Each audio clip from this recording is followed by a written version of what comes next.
Oh my God, it's so cold out here. It is, but not for me when I'm at home because I pay all-inclusive utilities. Thanks. I pay about $30 a month. Well, sucks to be you. Oh, Kingston Utilities gets us every time. Well, it does, but we've been doing a little bit of research to see how much Queen's students are paying, especially with impending winter, impending snow. It's cold. It's going to get cold, especially in the old ghetto-style houses. And the prices are going to jack right up. Yeah, so get ready for an it. Interesting segment about how utilities are being paid for, how much people are paying, and how Queen's students find the utilities that they are provided with. We sent about 500 people out for this segment, so it should be really good. Check it out. Hi everyone, I'm here with Libby Shaker, the Municipal Affairs Commissioner of the AMS. Hi Libby. Hi. So let's start off with telling our viewers who aren't familiar with the Municipal Affairs Commission what exactly falls under your portfolio. Yeah, the MAC is the link between Queens and Kingston. So we do a lot of outreach. We work in schools and other organizations in Kingston. And then we also advocate on behalf of student interests. So one of the biggest things we do right now is housing. I work a lot with student housing, students' concerns about their landlords, their leases, anything on those lines, yeah. What are some of the biggest problems you've encountered as Municipal Affairs Commissioner with regards to housing? Well, it's not glamorous, but a lot of students have trouble with landlords who won't pay attention. So students will report problems and landlords will say, oh, that's great, and not do anything.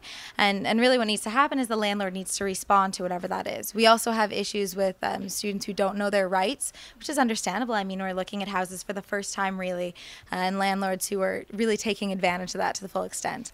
Given that it's October and it's starting to get colder and moving towards winter, what kind of issues have popped up now with regards to heating and student housing? Well, there's some pretty bad insulation in a lot of houses. I think we've all heard a lot of students complain about that. Windows and doors are pretty drafty, which is totally against Kingston property standards. If anyone has complaints about that, they really need to, get on that so they're not freezing. The other thing is all houses are required to have furnace systems that can maintain 21.1 degrees Celsius all winter long. So if students don't have that, they need to make sure they do. But sorry, to get to your original question, we do have a lot of complaints about students who think that they're getting wind in and all sorts of weather that shouldn't be inside the house. What kind of resources are available for students through the Municipal Affairs Commission to deal with landlords who are negligent about the heating within their properties? We have a lot of resources, actually. I'm a big resource, as is the Student Property Assessment Team, which is a committee run out of the MAC. The acronym for that is SPAT, which is lovely, I know. And SPAT will send students to inspect student homes and make sure they're up to property standards. It's a pretty popular choice for students who think there's something wrong but who don't necessarily know, so they want a very low-pressure way of figuring out if everything's up to standard. After speaking with us and ensuring that there is a problem, the student really or the tenant has no choice but to contact the landlord. If the landlord won't do anything, as we've discussed, then the student has to contact the City of Kingston.